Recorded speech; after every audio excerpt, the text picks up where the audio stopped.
Hello friends, இன்றைக்கி நம்ம broccoli பொரியல் செய்யலாம். அது எப்படி செய்யுதுன்னு பார்த்துடலாம். இது சின்ன சின்ன கடையிலெல்லாம் கிடைக்காதுங்க. சூப்பர் மார்க்கெட்டில் கண்டிப்பாக கிடைக்கும்.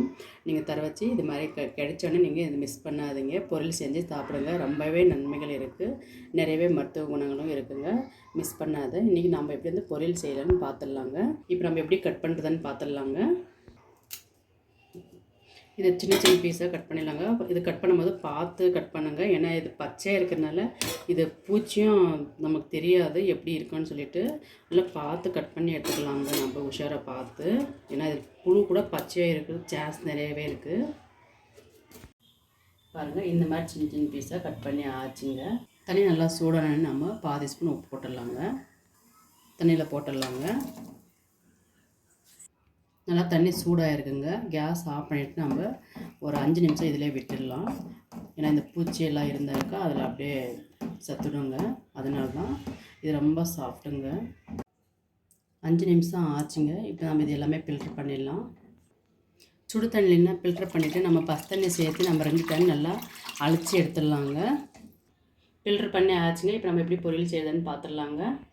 ஒரு கரண்டி ஆயில் விட்டுடலாங்க. கடுகு சிறிதளவு சேர்த்திக்கலாங்க.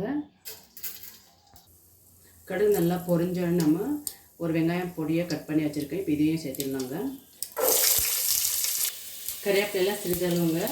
பச்சை மிளகாய் 4 பச்சை மிளகாய் நான் கட் பண்ணி எடுத்து வச்சுருக்கேன். உங்களுக்கு காரத்துக்கு எவ்வளோ வேணுமோ நீங்கள் அவ்வளோ சேர்த்திக்கலாங்க. இப்போ இந்த 2 பொருளும் சேர்த்திக்கலாம். வெங்காயம் நல்லா ஃப்ரை பண்ணிக்கலாங்க. இது பச்சை பயிறுங்க. நான் ஆல்ரெடி முளைக்கட்டி எடுத்து வச்சுருக்கேன். 2 நாள் நம்ம இது மாதிரி விட்டோம்னா பாருங்கள், நல்லா சூப்பராக வந்துருக்கு முளைக்க. இப்போ இதையும் சேர்த்துக்கலாங்க. நம்ம இது ஆல்ரெடி நம்ம பச்சைவே சாப்பிட்டா ரொம்பவே உடம்பு நல்லது. இப்போ இந்த பொரியலுக்கு நம்ம இதை சேர்த்துக்கலாங்க. 1 கப்பு. இந்த வெங்காயத்து கூடவே இதெல்லாம் நல்லா க்ளீனாக ஃப்ரை பண்ணிடலாங்க. வெங்காயம் 2 3 நிமிஷம் வரைக்கும் நல்லா வதக்கி ஆச்சுங்க.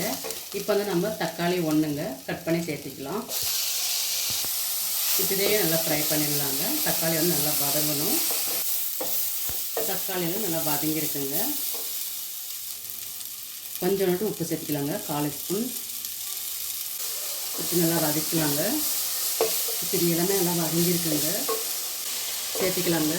வாஷ் பண்ணி க்ளீனாக எடுத்து வச்சுருந்துருங்க. தக்காளியை சேர்த்துன பிறகு நம்ம 2 நிமிஷம் நல்லா மிக்ஸ் பண்ணி விடலாங்க. 2 நிமிஷம் நல்லா மிக்ஸ் பண்ணி ஆச்சுங்க. தண்ணி சேர்த்துடலாங்க. இது மிக்ஸ் பண்ணி விட்டுடலாம். ஏன்னா ஒரு 5 நிமிஷம் நல்லா வெந்து வரட்டும்.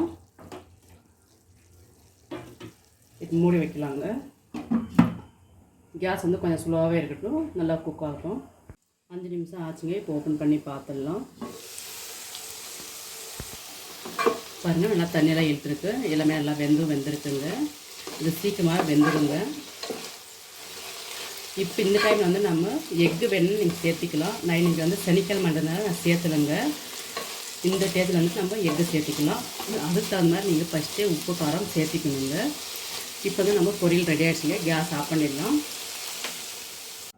ப்ரோக்கோலி பொரியல் ரெடி ஆகிடுச்சுங்க. ரொம்பவே சூப்பராக டேஸ்ட்டாக இருக்கும். கண்டிப்பாக ட்ரை பண்ணுங்கள். இந்த மாதிரி பசங்களுக்கு எல்லாமே சேர்த்தாங்க விரும்பி சாப்பிடுவாங்க.